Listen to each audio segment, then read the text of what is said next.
40,000 fit উপরে বিমানটা যখন কাঁপবে তখন আমাদেরকে আল্লাহ ছাড়া আর কেউ বাঁচানোর আছে? এত আসতে বললে হবে? ওই কঠিন মুহূর্তে আমার বাবা আমারে বাঁচাতে পারে, আমার বন্ধু আমারে বাঁচাতে পারে। এই গ্রাউন্ডে জমিনের বুকে আমার প্রোটোকল, আমার ক্ষমতা, আমার দাম্ভিকতা কোনো কিছু আমারে বাঁচাতে পারে? একজন ছাড়া, চিল্লায় বলতে হবে তিনি কে? সে আল্লাহ বললেন, গোলাম আমি বিপদের সময় ঠিকই তোমাদের বাঁচিয়ে দেই। ওই বিমানের ভেতরে 40,000 ফিট উপরে যখন তোমরা এয়ার টার্বুলেন্সের শিকার হও, তখন নাস্তিকও আল্লাহরে ডাকে, হিন্দু আল্লাহরে ডাকে। জোরে বলেন ঠিক কিনা? আবার বিমানটা যখন শান্ত হয়ে যায়, একটু পরেই বিমানের স্ক্রিনের মধ্যে হিন্দি সিনেমা খোঁজে। বিমানের স্ক্রিনে কিন্তু বিশাল ওখানে আফলাম ফিল্মের একেবারে বোঝাই করা। বিমানটা শান্ত হলে আবার হিন্দি সিনেমা দেখা শুরু করে। একটু আগে ডাকছিল কারে? দেখবেন বাংলাদেশে আমাদের ক্রিকেটাররা যখন অন্য কোনো দেশের সাথে খেলে, অনেক সময় এমন হয় বল বাকি একটা, রান দরকার 6টা। বল বাকি কয়টা? পটুয়াখালী বোঝে নাই বোধহয়। বল বাকি কয়টা? রান দরকার। আপনি দেখবেন ক্যামেরাম্যান তখন গ্যালারিতে খালি দেখায় দর্শকদের যে কি অস্থিরতা। হিপ হপ স্টাইলের মেয়েটা, যে মেয়েটার ওড়না এতক্ষণ ছিল গলায়, এতক্ষণ কইছিল, ওই মেয়েটা দেখবেন ওড়নাটা টেনে মাথায় দিয়ে এরকম মুনাজাত ধরতেছে, আল্লাহ আল্লাহ, একটা ছক্কা, আল্লাহ আল্লাহ, আমার লাল সবুজের পতাকারে তুমি অপমানিত কইরো না আল্লাহ, ইন্ডিয়ার সাথে আমাদের খেলা আল্লাহ আল্লাহ, একটা ছক্কা, একটা। পুরো খেলা জুড়ে এই মেয়ের ওড়না ছিল গলায়, কিন্তু যখন 1 বলে 6 রান দরকার, ওড়না চলে আসছে কোথায়? মাথায়। আবার মুনাজাত আছে না নাই? ঠিকই বাংলাদেশের দামাল ছেলে এমন এক শট মারলো, বল চলে গেল স্টেডিয়ামের বাইরে, ছক্কা, জিতে গেলাম আমরা। পুরো স্টেডিয়াম জুড়ে চিৎকার, হই হুল্লোড়, মৌজ মাস্তি। যেই মেয়েটা মাথার মধ্যে ওড়না দিয়ে এতক্ষণ সুবহানাল্লাহ সুবহানাল্লাহ বলে আল্লাহর কাছে দোয়া করেছে, ওই মেয়ে এখন আবার ওড়না ফেলে দিয়ে নাচা শুরু করে দিয়েছে। তাহলে আল্লাহর ভয়, আল্লাহর প্রতি আস্থা, বিশ্বাস, ভালোবাসা, এটা কি ক্ষণিকের জন্য? মানে আমার যখন লাগবে তখন আল্লাহর ইউজ করবো নাকি? হ্যাঁ, বিপদে আপদে, সুখের সময় দুঃখের সময়, সচ্ছল অসচ্ছল অবস্থায় বিশ্বাসীরা ভরসা রাখে একজনের উপর। চিৎকার করে বলো, পটুয়াখালী তিনি কে? সে আল্লাহ বললেন, গোলাম মনে করো না জাহাজ থেকে সদরঘাটে ভিড়িয়ে দিলাম, তুমি নিরাপদ হয়ে গেছো। মনে করো না 40,000 ফিট থেকে সেফ ল্যান্ডিং এর পরে এয়ারপোর্টে নেমে গেলেই তুমি নিরাপদ হয়ে গেছো। ও মিয়া, বিপদ কি শুধু সাগরে আর আকাশে? ঘরের বিপদও, ঘরের ভেতরও বিপদ আসতে পারে কি পারে না? এজন্য সূরা মুলক আল্লাহ বললেন, আমিনতুম মান ফিস সামাই আন ইয়াখসিফা বিকুমুল আরদা ফাইদা হিয়া তামুর। তোমরা কি ভাবছো তোমরা নিরাপদ? সাগরের মধ্যে তুফান, আল্লাহ আল্লাহ ডাকলাম, সদরঘাটে যেয়ে পড়ছি, বাইসে গেছেন তো আপনি। আর পাবে আপনারে আল্লাহ? আল্লাহরা তো সাগরের মাঝখানে তো আল্লাহ আপনারে পাইছিল, আর তো পাবে না। আর পাবে আপনারে? আর আল্লাহ ধরতে পারবে আপনারে? ঘরের ভেতরও বিপদ দিয়ে আটকাতে পারে কে? 5 স্টার 7 স্টার হোটেলের ভেতরও আমাকে বিপদের মধ্যে ফেলে দিতে পারেন কে? আল্লাহ বললেন, তোমরা কি ভেবেছো তোমরা নিরাপদ? আমি চাইলে ল্যান্ডস্লাইডস, ভূমি ধস দিয়ে 1 লক্ষ 1 মুহূর্তে নিয়ে যেতে পারি। এক সুনামি দিয়ে থাপ্পড় মেরে 3 লক্ষ সাগরের ভেতরে ঢুকায় দিতে পারি। 1 সেকেন্ডও লাগে না আমার।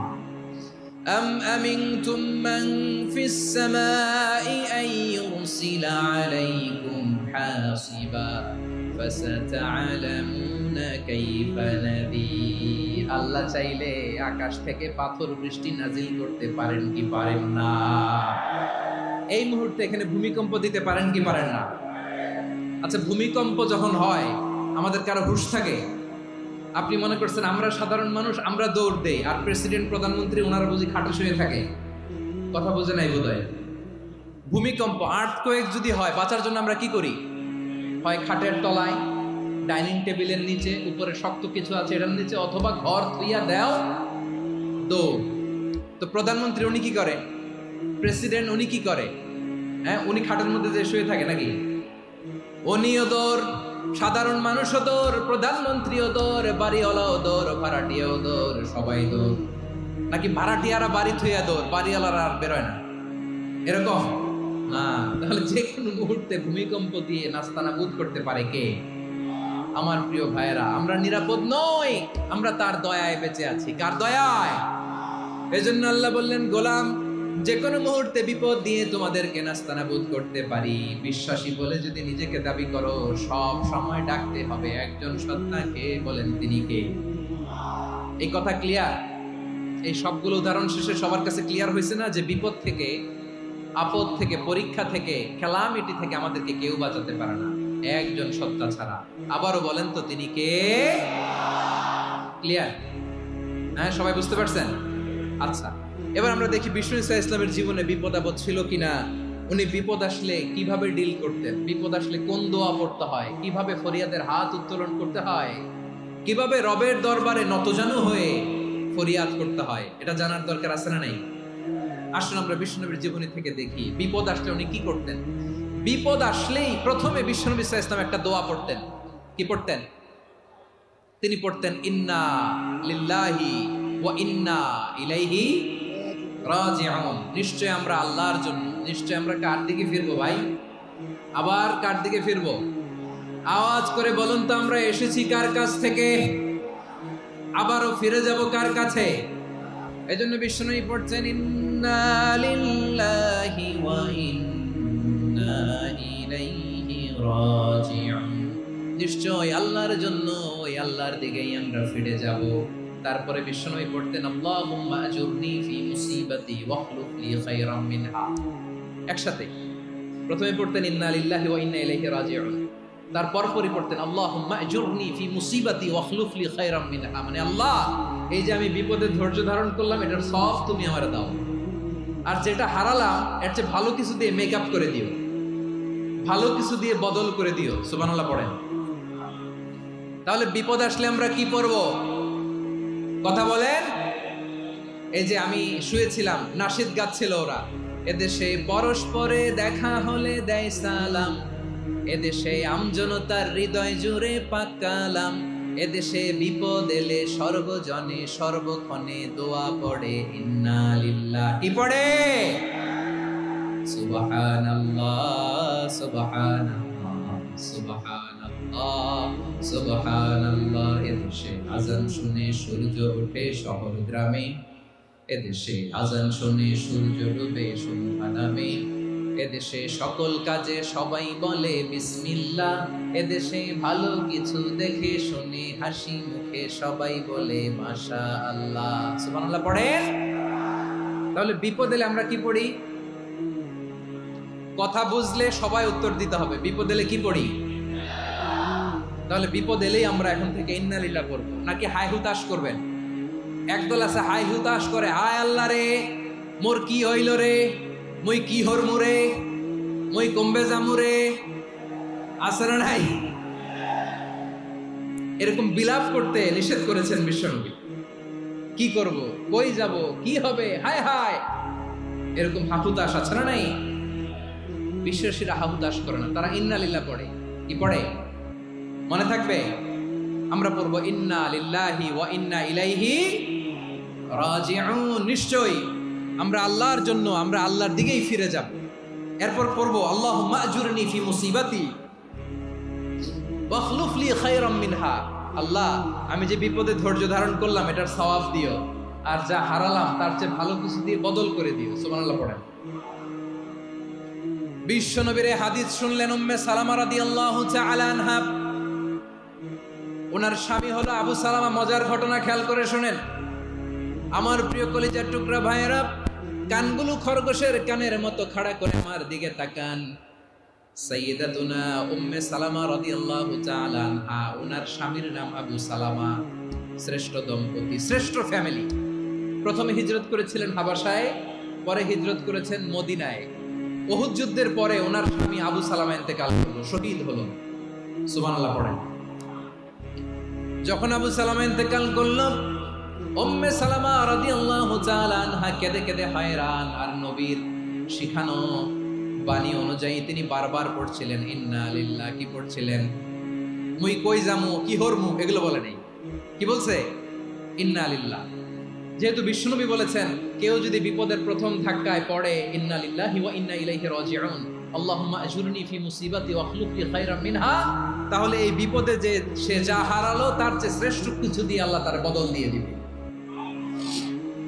এই হাদিস শুনে উম্মে সালামা রাদিয়াল্লাহু তাআলা আনহা ওনার প্রাণ প্রিয় স্বামী আবু সালামার ইন্তেকালের পরে চোখের পানি ছাড়ে আর পড়ে ইন্না লিল্লাহি ওয়া ইন্না ইলাইহি রাজিউন, আল্লাহুম্মা আজুরনি ফি মুসিবাতি ওয়া আখলুফ লি খায়রাম মিনহা।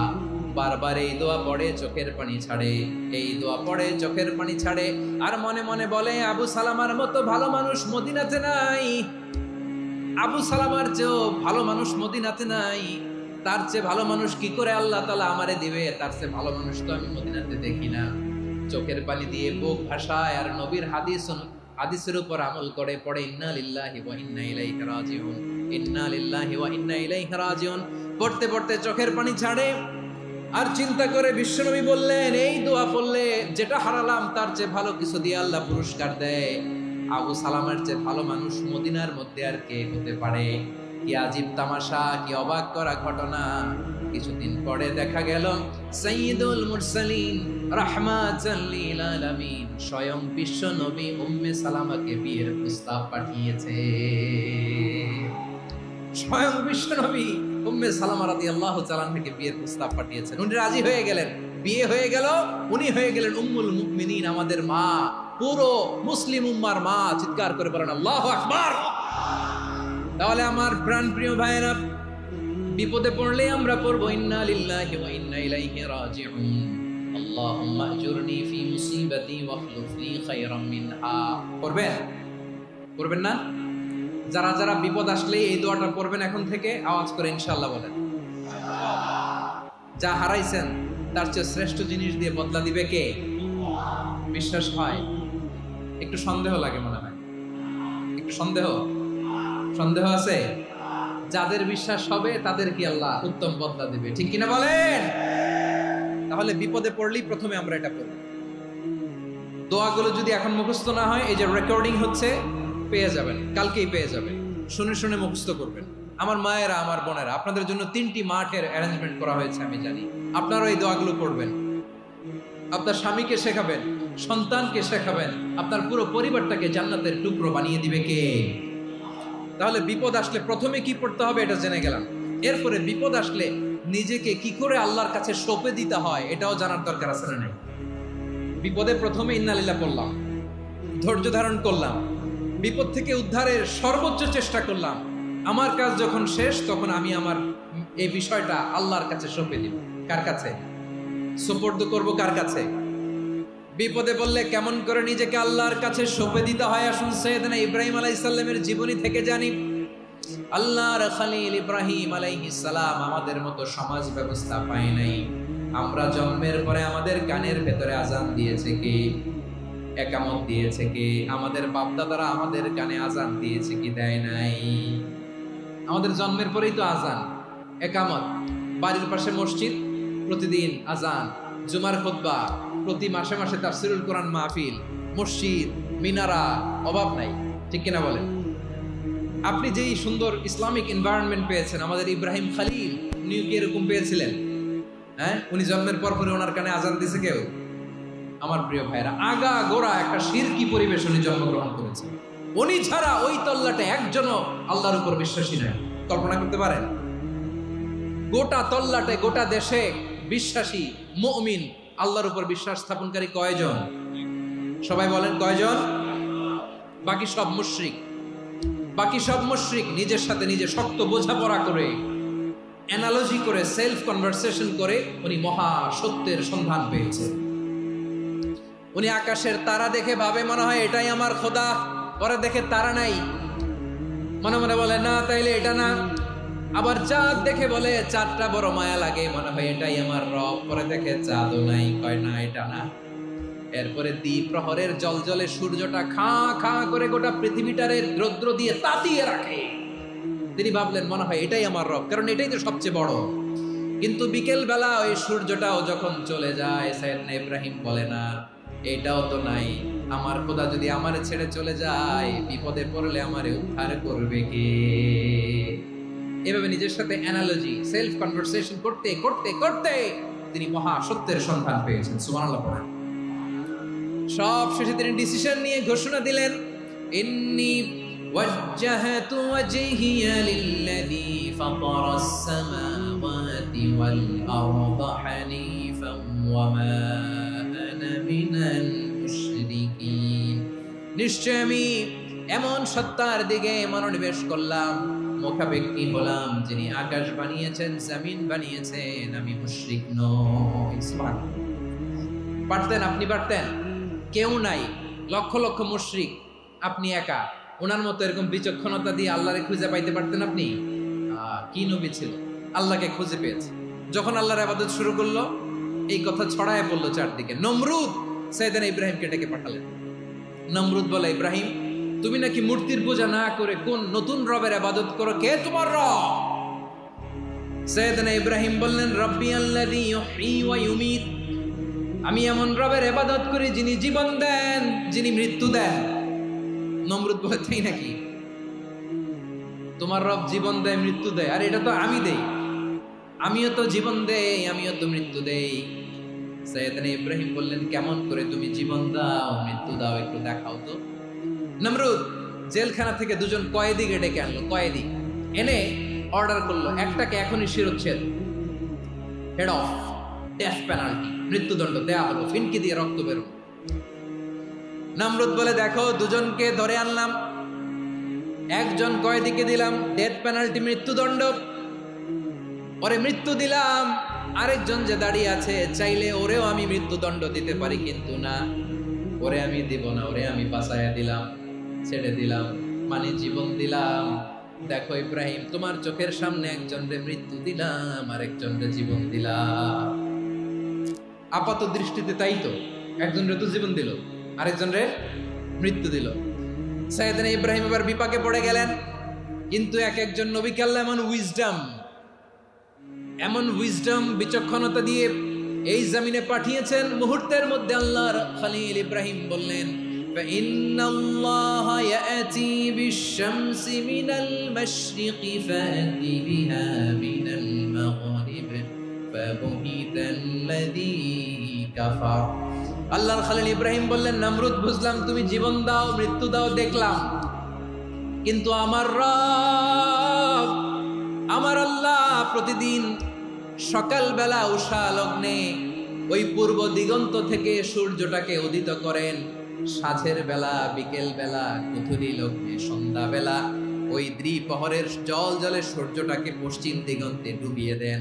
মানে সকালবেলা পূর্ব দিক থেকে উদিত করা সূর্যটাকে পশ্চিম দিকে বিকেলে তিনি ডুবিয়ে দেন। তুমি যদি পারো ওই সূর্যটাকে পশ্চিম দিক থেকে উদিত করে পূর্ব দিকে ডুবিয়ে দাও। সুবহানাল্লাহ পড়বেন না? দেখেন, ইনস্ট্যান্ট ইন্টেলেক্ট, মুহূর্তে বিচক্ষণতা, উইজডম কাকে বলে? নমরুদ পারবে? নমরুদের বাপ পারবে? ওর দাদা, ওর 14 গোষ্ঠী, গোটা বিশ্বের সব ক্ষমতাধর রাষ্ট্রনায়করা একসাথে হলে পারবে?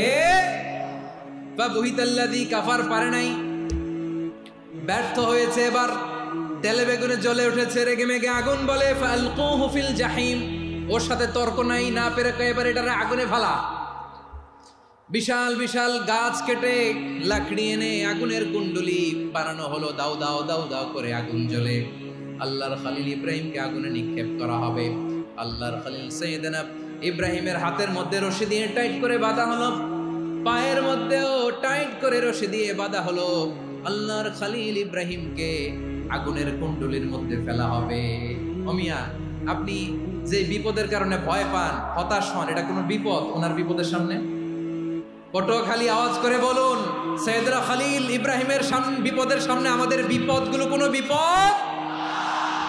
এটা কোনো বিপদই না, এটা কোনো বিপদই না। হাত পা বেঁধে টাইট করে নিক্ষেপ করা হবে, সিম্পলি ফেলা যাবে না, কারণ দাও দাও করে দ্য ব্লেজিং ফায়ার, এমন আগুনের কুণ্ডলি, কাছে যাওয়া যায় না আগুনের উত্তাপে।